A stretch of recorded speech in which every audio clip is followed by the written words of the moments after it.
තියනවා have. HAVE. මට හීනයක් තියෙනවා. බලමු. මුලින්ම කරන්නේ මට අදහසට I එකතු කරනවා. තියනවා අදහසට have ලියා ගන්න ඕන.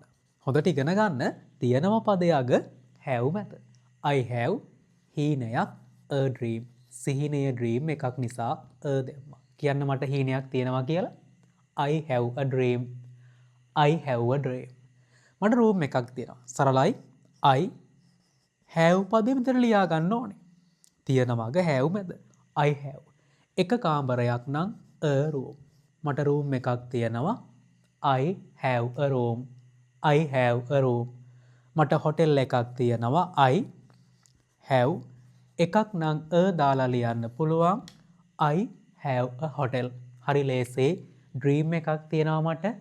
I have a dream. room එකක් තියෙනවා මට. I have a room. hotel එකක් තියෙනවා මට.